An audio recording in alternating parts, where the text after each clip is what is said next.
Hello friends, Siragadikka ஆசை serial ப்ரோமோல என்ன நடக்குதுன்னு பார்க்கலாம் வாங்க. சேனலை சப்ஸ்கிரைப் பண்ணிக்கோங்க, மறக்காமல் பெல் ஐக்கானையும் கிளிக் பண்ணிக்கோங்க.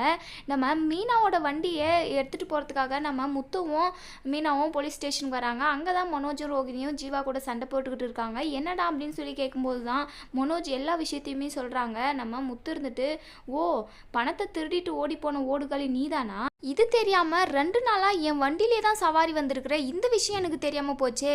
ஓ இப்போ தெரிஞ்சிடுச்சுல்ல, நீ என்கிட்ட இருந்து தப்பிக்கவே முடியாது. என் அப்பா கஷ்டப்பட்டு உழைச்சி சம்பாதிச்சு பணம், அதை நீ நோகாமல் திருடிட்டு ஓடி போயிட்டல. இப்போ நீ அந்த பணத்தை வச்சே தான் ஆகணும் அப்படின்னு சொல்லிட்டு நம்ம முத்து ஒரு வழியாக அந்த பணத்தை நம்ம ஜீவா கிட்ட இருந்து செக்காக எழுதி வாங்கிக்கிறாரு. அதுக்கப்புறம் நம்ம முத்து இருந்துட்டு மனோஜ்கிட்டே ரோகிணிக்கிட்டே, நீங்கள் வீட்டுக்கு போங்க, நான் செக் எடுத்துகிட்டு வீட்டுக்கு வந்துடுறேன் அப்படின்னு சொல்லிடுறாரு. அதுக்கப்புறம் நம்ம முத்து இருந்துட்டு அண்ணாமலைக்கு கால் பண்ணி விஷயத்த சொல்கிறாங்க. அப்பா உங்கள் பணம் திரும்ப கிடச்சிருச்சுப்பா, நீ கஷ்டப்பட்டு உழைச்ச பணம் எங்கேயும் வீண் போகாதுப்பா அப்படி இப்படின்னு சொல்லி ரொம்பவே சந்தோஷப்படுறாரு நம்ம முத்து. இதை கேட்டு நம்ம அண்ணாமலையும் சந்தோஷப்படுறாரு. அண்ணாமலை இருந்துட்டு முத்துக்கிட்ட சொல்கிறாங்க, எங்கள் பாரு முத்து, மீனா கழுத்தில் இன்னுமே இல்லாமல் இருக்கா, அவளுக்கு கம்மல் நகைங்கள்லாம் நிறைய வாங்கிட்டு வா அந்த காசை வச்சு அப்படின்னு சொல்கிறாங்க. இதை கேட்ட முத்து இருந்துட்டு, வேண்டாப்பா அதுக்கப்புறம் ஏதாச்சும் வீட்டில் சண்டை வரும் அப்படின்னு சொல்கிறாங்க.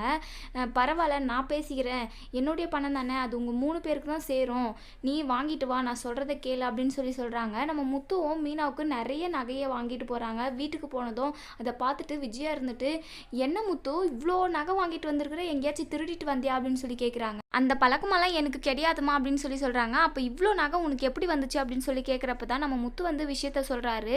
நம்ம விஜய் வந்து ரொம்பவே ஷாக் ஆகுறாங்க. என்னடா மொத்த பணத்தையும் உன் பொண்டாட்டிக்கே நகை வாங்கிட்டு வந்துட்டியா அப்படின்னு சண்டை போடுறாங்க. நம்ம ரோகிணியுமே, என்ன முத்து உங்களுக்கு கொஞ்சம் கூட அறிவே இல்லையா, இதுக்கப்புறம் உங்களுக்கு மரியாதையே கிடையாது, ஒழுங்காக எங்கள் பணத்தை கொடுங்க 27 லட்சத்தையும் அப்படின்னு கேட்குறாங்க.